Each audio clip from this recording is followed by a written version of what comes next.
Continuamos con los repasos express. Muy importante, hemos visto las palabras. Las palabras, a su vez, decimos siempre que se combinan en sintagmas. ¿Cómo se define un sintagma? Como una palabra, un conjunto de palabras que desempeñan una función sintáctica en el marco de una oración. Bien. Los sintagmas, no me voy a detener en su estructura porque no nos van a pedir, os recuerdo, en lengua castellana, en el examen A voz de Galicia, identificar, analizar la estructura de los sintagmas, pero tenemos los siguientes tipos. Un sintagma nominal, cuyo núcleo es un sustantivo o clase de palabra equivalente. Sintagma adjetival, cuando el núcleo es un adjetivo o clase de palabra equivalente. El sintagma adverbial, cuyo núcleo es un adverbio o clase de palabra equivalente. Sintagma preposicional, introducido por un enlace, que es una preposición habitualmente, aunque excepcionalmente nos podemos encontrar con una conjunción y un término que siempre se identifica con un sintagma nominal o bien con una oración subordinada sustantiva en función, lógicamente, de término de un sintagma preposicional. Y, en último término, sintagma verbal. El sintagma verbal se corresponde, se identifica con cualquier predicado verbal. Vamos a lo importante, las funciones sintácticas. Siempre cuando empezamos a analizar las oraciones, a buscar las funciones sintácticas, empezamos por orden de relevancia, es decir, de la más habitual a la menos habitual. Así pues, en primer lugar, tratamos de identificar si se trata de un sujeto.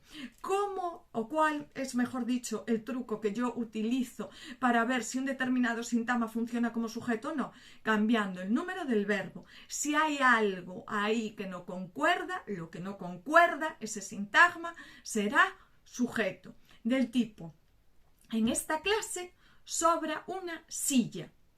El verbo sobra está en singular, lo ponemos en plural, sobran. En esta clase sobran una silla. ¿Concuerda? No, por lo tanto, una silla será el sujeto. Veamos, en esta clase sobran dos sillas. Aquí ya concuerda. Estoy, por lo tanto, haciendo la confirmación o comprobando que se trata del sujeto que está pospuesto.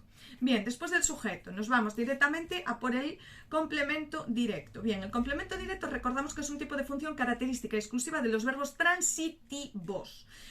Como no somos laístas ni loístas, no tenemos graves dificultades para identificarlo. Sabemos que el complemento directo se sustituye por lo, la, los, las. Es decir, en esos casos el pronombre va a tener flexión de género y de número con el sintagma nominal al cual sustituye. Recordemos también la típica pregunta que hacemos en clase. ¿Y en esta oración simple, Carmen, puede haber dos complementos directos? No es que haya dos complementos directos, es que simplemente por una cuestión pragmática, cuando el complemento directo en la oración se antepone, luego se recoge con el pronombre del tipo. A los alumnos de segundo de BAC los llamé 5 veces antes del examen. Ese los se refiere a los alumnos de segundo de BAC. Es decir, el referente está ahí, está explícito en la oración, pero está antepuesto al verbo. Entonces, por una cuestión pragmática, necesito recuperarlo a través del pronombre. Bien, ya digo, nosotros como no tenemos ninguna distorsión de la norma en el uso, no vamos a tener problemas. Sustituimos por lo, la, los, las y el sintagma al cual se sustituye, o incluso si aparece directamente un pronombre lo en la oración, con sus correspondientes variantes de género y número, ya sabemos que se trata de un complemento directo. Si alguien por cualquier motivo tuviera alguna duda, recuerdo otro truco que nos lleva un poquito más de tiempo. El supuesto complemento directo, ese sintagma nominal que en la oración activa es complemento directo. Cuando yo paso la oración a pasiva, es decir, el verbo ser más un participio, recuerdo que ya esto lo sabe todo el mundo, pues bien, cuando paso la oración a pasiva, tengo que tener presente que el supuesto complemento directo pasa a ser el sujeto paciente de la oración pasiva, del tipo, Ana come una manzana es comida por Ana. Ana la come. Una manzana funcionaría como complemento directo. Bien, en siguiente lugar nos vamos a por el complemento indirecto. Lo mismo, como aquí no tenemos distorsiones de la norma, pues simplemente tengo que recordar que el sintagma se sustituye por le, les. A mis amigos les encanta jugar en la playa. Ese les funciona como complemento indirecto exactamente igual que a mis amigos. ¿Por qué motivo? Mismo caso que el último ejemplo que he puesto. Cuando yo antepongo el sintagma, en este caso preposicional, que funciona como complemento indirecto al verbo, respecto al cual desempeña esa función, necesito, por cuestiones pragmáticas, reduplicarlo a través del pronombre. En este caso con variante solamente de número. Le, les. Bien, en siguiente lugar, pasamos al atributo. Yo siempre digo lo mismo en clase y siempre insisto muchísimo en esto. Para que un sintagma se considere atributo, se tienen que dar las siguientes circunstancias, todas ellas. Si una de ellas no se da, yo ya no puedo hablar de un atributo. En primer lugar, tiene que ser un adjetivo o clase de palabra equivalente, y en este sentido la gramática tradicional nos dice que en este marco también funcionan como tales los sustantivos o cualquier elemento sustantivado. ¿Por qué? Porque lo que se está haciendo es identificar simplemente el sujeto con una cualidad. El verbo tiene que ser copulativo. Los verbos copulativos son ser, estar, parecer y semejar. Nada más. Y en último término, el sintagma que funciona como atributo lo tengo que sustituir por un pronombre lo neutro. Es decir, no puede admitir flexión de género. Entonces, pensemos en un ejemplo de los que nos pueden poner para picar. Ana es de Lugo. Todos vemos de Lugo y ponemos debajo automáticamente sintagma preposicional, complemento circunstancial de lugar. Mentira. ¿Por qué? Porque ese sintagma preposicional de Lugo lo puedo sustituir por un adjetivo. Ana es lucense. Ana lo es. Aunque le estoy atribuyendo la cualidad a Ana, vemos que sustituyo el adjetivo equivalente al sintagma preposicional que tengo explícito en la oración por un pronombre lo neutro.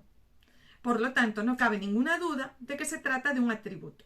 Pero cuando yo explico el atributo, siempre lo hago en paralelo, como todos sabemos, al complemento predicativo. ¿Por qué motivo? Porque coloquialmente en clase siempre le llamamos el atributo de los verbos no copulativos. ¿Y cuáles son los verbos no copulativos? ¿Cómo se llaman? Se llaman verbos predicativos. Todo tiene lógica, por lo tanto, este es un complemento predicativo. Bien, ¿cuáles son sus características? Pues las mismas. Será un adjetivo o clase de palabra equivalente, aparecerá en el marco de una oración que tenga un verbo predicativo y después siempre digo lo mismo, cuidadito con esto que no nos lleva a confundirnos porque tienen que cumplirse todas las cualidades.